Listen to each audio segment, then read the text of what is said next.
In this world, there are straight men who do not like women. I'm gonna explain. Let me cook. Just let me cook. I asked in the football locker room once, I said, hey bros, like, what's something that y'all like about women that's not sexual or physical or any of that shit? Crickets. So then they tried to flip it. They tried to ask me the same question. I said, okay, you know, I feel like women are nurturers. I feel like you can let your guard down a lot around women. I feel like you can be a lot softer around women. You ain't got to be on no tough guy, macho man shit all day. I feel like it's amazing hearing the female's perspective for once. You feel me? Like they sense of humor is a lot different. It's so many reasons that I can go on and on about why I like women, right? And like, then on the internet, right, we see podcasts all the time, multiple podcasts, and the hosts, they whole topic of discussion is just degrading women and just saying how horrible females are and why men need to put their guard up and protect themselves. And I'm like, damn, bro, like, do y'all, like, and I don't know the name for it. I feel like we can all kind of connect and, you know, we can agree that there is a name for it. I'm not going to say it, but it's just very, very weird. We can just call it weird. That's why I be thrown off, like, when a motherfucker say, like, oh, Mason, you a lover boy. I be like, how are you not? Like, damn, like, you don't like your girl? Like, what the fuck? Like, how don't you like your girl? So, I personally, I don't want to put a name to it. You feel me? I don't want to get canceled. But I just want to say, don't ignore the signs. Like, any guy that gets a thrill out of degrading women, any guy that runs under his boys the moment after he get done doing some sexual shit with a girl and he goes to them to get the satisfaction and the validation for whatever the shit he did, it's a name for that shit. And I'm gonna just label it weird. Yeah, it's called femmephobia and misogyny, and it's not new. Oh, here we are. We're back. We're doing another one. It all connects, right? Homophobia connects to misogyny, connects to transphobia, connects to femmephobia. And some people would say that femmephobia is just a sort of subcategory of misogyny. And it makes sense. And I want to talk about femmephobia in a lot of different contexts because I don't believe that it's just one thing. I think there is femmephobia in the gay community. There's a lot of femmephobia in the gay community. And there's a lot of femmephobia amongst heterosexual men, right? So I want to dive in a little bit. Right here, Project Muse describes femmephobia as the systematic devaluation and regulation of femininity, right? It is a separate source of oppression that, like any other source of oppression, sometimes overlaps with sexism and misogyny, right? And like the guy said, there are heterosexual men who do not like femininity, right? I think there's a difference between heterosexual men who don't like women and who don't like femininity, right? There can be heterosexual men who like, and there's a different sexuality for it. There can be men who claim to like women, only like the female body and only like conquering through sexual conquest the female body. And then there are heterosexual men who actually do like femininity, but so many of them are afraid of it and scared of it, and therefore actually don't want to engage with it at all. Which is why I say just hang out with your boys, suck each other off, and go to school, go to church, go to work, instead of wasting these heterosexual females' time who you actually don't want to listen to, learn from, or be around, right? Divine femininity, I do not believe, is innately tied to the female body. I think divine femininity, I mean, we're so dumb as animals that we can't even come up with more words. Eventually we will, to describe how human beings behave and the energy that we carry and have throughout our everyday life. But if we are viewing femininity as a source of energy, as an energy that anyone on earth can have, then we have to then say, okay, we ascribe femininity to be something that the female body experiences. And what is that, right? And that's for us to ask that question. But and then you start thinking, wow, and you're like, you know, straight men are so attached to masculinity. Let me be really specific. Some straight men are so attached to masculinity because it is their only personality trait. All they have is what they've been fighting for. And what they've been fighting for their entire life, through patriarchy, male supremacy, male dominance, is the desire to be seen by other men as a man, is to be validated by other men as a man, and to have the love, admiration, and attention of other men there is nothing that sounds gayer. Right? There's nothing that sounds gayer. You want the love, affection, attention, and validation of other men as a male. And look, if you're gay, girl, be gay, right? Something wrong with that. But what I'm saying is that we have to be honest about these things. You can be a heterosexual male and not like femininity, right? There's a problem with it, but I'm saying that does exist. You can be a male who claims to like women, but you only like the kitty cat. You only want the kitty cat part, okay? You only want that. You only want the female body. Just buy a sex toy. Just buy a fleshlight. Just do that. I would rather have you do that than waste these females' time. Just buy a fleshlight, buy a sex toy. But what you want is to go on a journey and engage in, as I've said before, the supposed birthright that patriarchy gives you to own, conquer, and belittle women, right? We've seen throughout the videos that I've been making how much homophobia, misogyny, transphobia, femmephobia, all of this connects. If you are at fault of one, you are at fault of all of them. We look at femininity as weaker than masculinity, and a lot of this, scholars would say, begins with the invention of the plow and the Neolithic Revolution. And as I continue to do my research, I guarantee it probably goes even further than that, right? But before we knew that we were white, before we knew that we were male and female, before we knew any of that, we knew we were human. And it starts with human supremacy. And from there, everything grows, right? But femininity has been denigrated and belittled so much by heterosexual men, male supremacy, and patriarchy for the sole purpose of handing men power. And by handing them power, using those same hands to enact violence against femininity and the female body. A straight man who doesn't like gay men also does not like females or femininity. Because homophobia connects to misogyny, which connects to transphobia. I'm gonna break this down. What do you believe to be true as a straight man who's homophobic about gay men? Do you believe that they're sinners? Do you believe they're going to hell? Do you believe that they're less than you? Do you believe that they're weird? Do you believe all of these things together because you don't experience them? And if you do believe those things, why? Okay, a man is not supposed to love another man. Why? Okay, a man is supposed to love a woman. Why? Some of you would say biology. Some of you would say evolution, right? Newsflash, there are animals across the animal kingdom who are a little queer, a little gay, you know what I'm saying? And who are trans. We are pretty much the only animal species on planet Earth that makes such a big fuss about it because, newsflash, we're dumb. But if you don't like gay people, gay men, especially men who are outward presenting, let's just say, and expressive, you deem that to belong to the female body. There's a cognitive dissonance. In your mind, you may say, or collective patriarchy may say, that expressiveness belongs to that of a female body.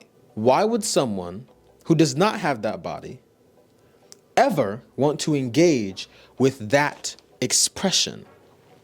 That expression is below them.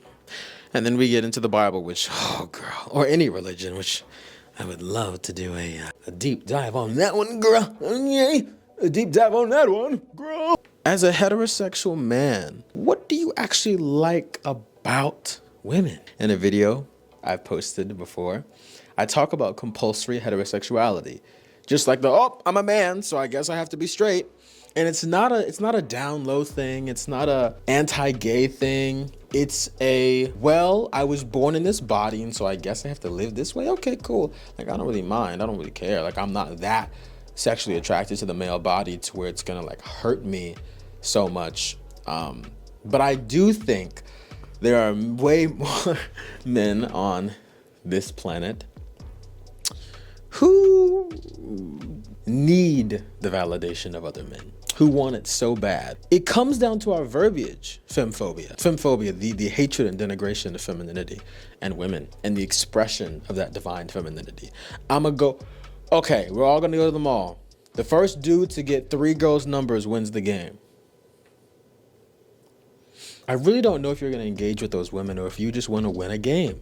If the female body is just an object for you to conquer and own at that point. If femininity you see is less than you because patriarchy and the plow taught you that to have power in this world is to own land. To have power in this world is to own capital. To have power in this world is to kill the large game, right?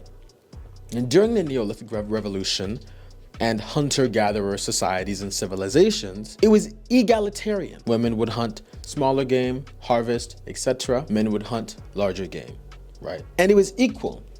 Women and men doing these jobs were equal. One was not less than the other.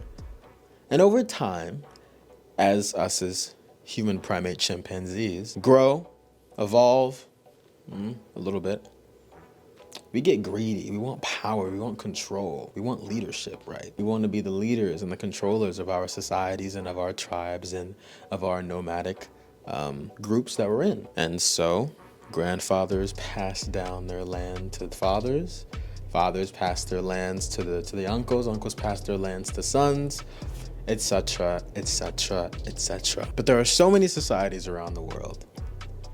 Femmephobia, homophobia, transphobia doesn't exist. It's an import to that land through colonialism and imperialism. Now I want to get even more specific and talk about the gays. Girl, you're gay. That doesn't mean that everyone's gonna have a limp wrist, but girl, like, you're like other dudes. Like, you're one day you're gonna be walking in the hall and your wrist is gonna do that. Like, one day it's just what it is. You're a dude with another dude. Society tells you to not do that. And if you're gonna sit here and tell me that there is no balance, right? That 2 hyper masculine men, like, there has to be a softness, there has to be a tenderness, there has to be an enlightenment, there has to be something in there that masculinity does not offer, that traditional masculinity doesn't offer. Do you want to be with men, the male body, or do you want to be with masculinity? Because if you want to be with masculinity, there are other ways to get that.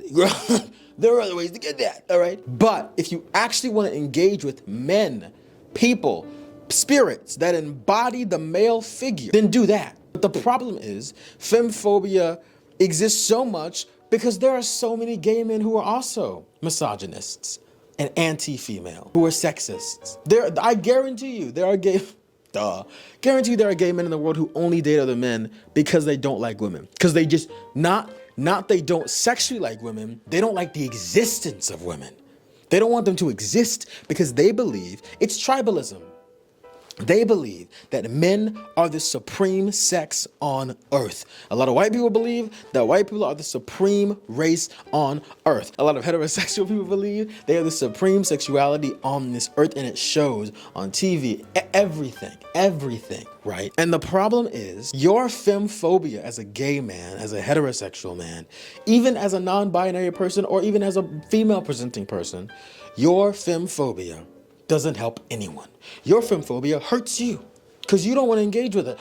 You would have asked little old me, I'm 21 right now, you would have asked me when I was 16, 17 years old, would you ever be with a feminine man or with a more effeminate man, more effeminate than you are, more effeminate presenting than you are? My answer would have been no. My answer would have been no. 4 years later, my answer is yes. Why? Because in these 4 years, I've experienced things. I've met people. I've done the research. I've looked into myself, most importantly, and been like, nah, that's toxic, and I see where that comes from. Because femininity reminds you of this thing. Femininity makes you, I'll speak on a personal anecdote. Femininity, ISAIAH, made you think that it can't protect you like masculinity can. That it can't be there for you, that femininity can't wrap you in its arms. But it's all made up concepts to yet again categorize and section off life. Femininity and masculinity are the same, the exact same. We just express different things, that is all, but all of the sectioning off, all of the categorizing. Just because a male wears a dress and a presenting female wears pants, jeans, why does that matter? It's a piece of cloth. Why does it matter? Because of our assumed ideas about that. A man shouldn't be wearing a dress, and a lot of it goes back to religion. A bunch of chimpanzees sat around a few tables a few thousand years ago writing on paper towels, and we still believe it to this day. Believe what you want to believe, but at least critique it. Don't believe it blindly. And it might be self-hatred. You don't like femininity because you think it's weak. You think it's less than. You think it can't nurture you or help you in any way. That's what I thought. Subconsciously, I didn't like feminine guys. I didn't want to be in a relationship potentially with an effeminate man because I thought that means, dang, I have to be the top. I have to now be the one to protect them. I have to be the one to put my arm around them when we're going out. I have to be the big spoon. I have to be all of these performative aspects of masculinity. And that is femmephobia and misogyny. Because yet again, I'm assuming that someone who's effeminate needs me to protect them. Because in our society, masculinity is uplifted and celebrated as one of the highest forms of expression, because masculinity in our society is a synonym to strong, is a synonym to power, is a synonym to ruthlessness, and is a synonym to relentlessness. All of that is also femininity. Not females. Difference, femininity. But it has to begin with the work. It has to. Do you like the female body? Do you like having sex with female? Do you like femininity? Do you like all of it put together? Do you like the human being? I don't know. This also goes to bottom shaming in the queer community. Bottom shaming, yet again. Someone receives sexual pleasure in this specific way, and yet again, we're trying to ascribe heterosexual norms onto queer life. It doesn't work. Just like marriage, it doesn't work. We have to redefine that for ourselves. Someone who receives sexual pleasure this specific way, it does not make them less than. They are the reason the top is receiving sexual pleasure. You can take anything and flip it on its head and make it seem and subvert it. But all of the femmephobia, all of the misogyny, all of the hatred, it all comes back around, and it's all interconnected. There's no way you can't connect them. It's there and it will be there. But the work begins with us. It begins with us. What do you believe to be true about the female body? Do you believe that it is your job as a man to protect, as a heterosexual man, to protect heterosexual women? Do they desire that? Or are you imposing that onto them? If they do desire it, speak to them one-on-one. And question it. What if I want to be protected? What if I want to be held in your arms for a night? What if I want to be seen as a prince and the princess is my protector? I want to be seen as the king and the queen is the one who takes care of me for a night, for a day, for an hour. That is where the real balance of healthy relationships comes in, of a healthy life. But what we cannot do as people is we can't sit here, we can't sit here, especially as gay people, and ostracize, denigrate, and alienate people within our community for expressing themselves. Because it has nothing to do with them. It has everything to do with you. Okay. Feels like I got most of what I want to say out now. It's getting hot in here again. I gotta take this off. Okay, bye. Love you.